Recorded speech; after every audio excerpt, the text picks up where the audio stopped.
Hello friends, আমি শালমা। আপনাদের সকলকে আপনাদের ফেভারিট চ্যানেল শালমা দা শেফে স্বাগত।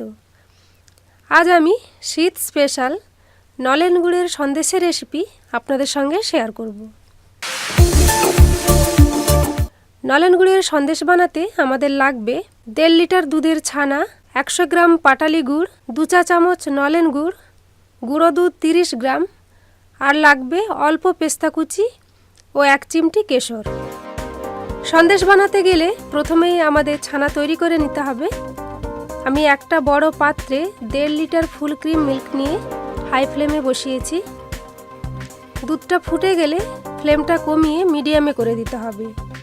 তারপর ফুটন্ত দুধে ফেটানো টক দই দিয়ে দেবেন।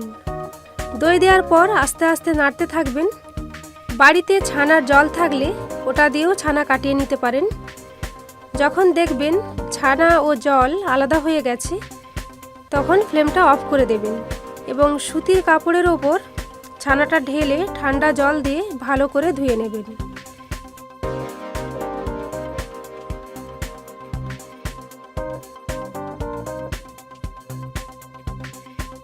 এরপর হাত দিয়ে হালকা চেপে ছানাটা নিংড়ে নিন আর 5 মিনিট ছানাটা ঝুলিয়ে রাখবেন। ছানাটা গরম অবস্থায় বেশিক্ষণ থাকলে ছানাটা শক্ত হয়ে যাবে আর সন্দেশটা ভালো হবে না।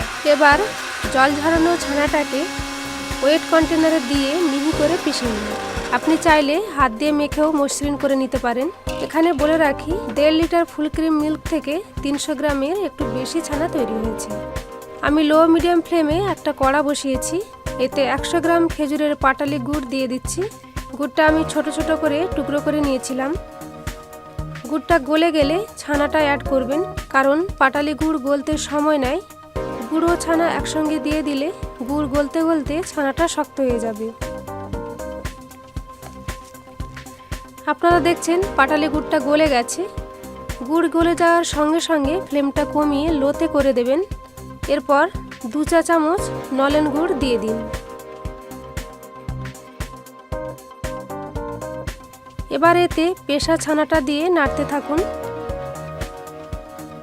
ছানাটা খুব ভালো করে পাক দিতে হবে।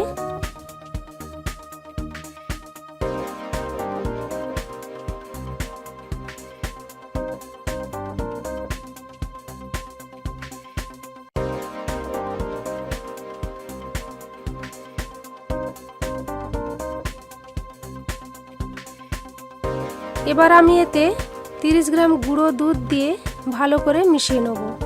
গুঁড়ো দুধ দিলে সন্দেশের মধ্যে টান ভাব আসে, তাই আমি গুঁড়ো দুধটা দিয়েছি। খেয়াল রাখবেন ফ্লেম কোনোভাবেই বাড়াবেন না।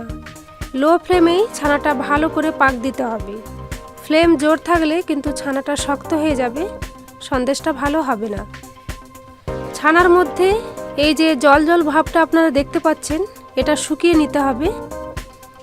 ছানার মধ্যে একটু স্টিকিনেস এসে গেলে ও ছানাটা কড়া থেকে ছেড়ে ছেড়ে গেলে এটা আমরা নামিয়ে নেব। দেখুন ছানার রসটা মরে গেছে, সন্দেশের কালারটাও চলে এসেছে। ঘড়ির দিকে আপনারা খেয়াল রাখবেন, ছানাটা অ্যাড করার পর 10 মিনিটের বেশি কোনোভাবেই পাক দেবেন না। ফ্লেমটা অফ করে দেবেন ও সঙ্গে সঙ্গে একটা ফ্ল্যাট প্লেটে নামিয়ে নেবেন। ছানাটা গরম থাকতে থাকতেই কিন্তু ভালো করে মেখে মসৃণ করে নিতে হবে। আমি যেমন হাতের সাহায্যে চেপে মেখে নিচ্ছি, এইভাবে যতটা সম্ভব মসৃণ করে মেখে নেবেন।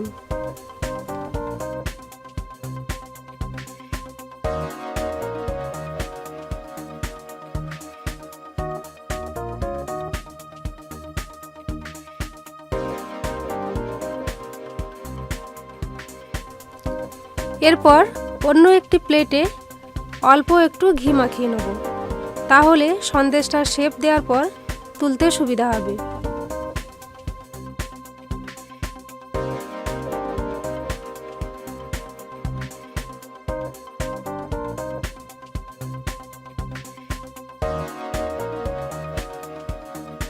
বেলনে অল্প একটু ঘি মাখিয়ে নিলাম। আমি ছানাটাকে ফ্ল্যাট করে নেব।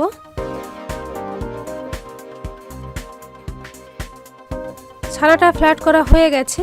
এবার আমি কুকি কাটার দিয়ে সন্দেশগুলো কেটে নিচ্ছি। আপনি চাইলে ছোট গ্লাসও ইউজ করতে পারেন অথবা ছুরি দিয়েও বরফি আকারে কেটে নিতে পারেন।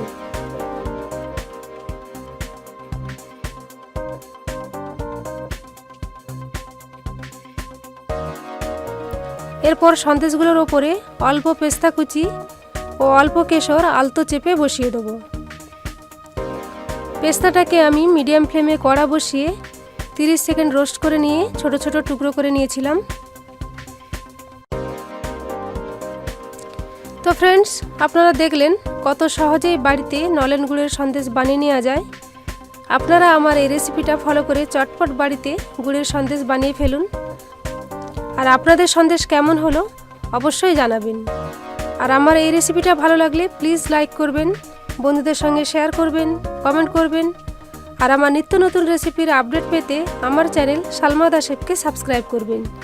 Thank you for watching and please keep watching Salma the chef. সকলে খুব ভালো থাকবেন। টাটা।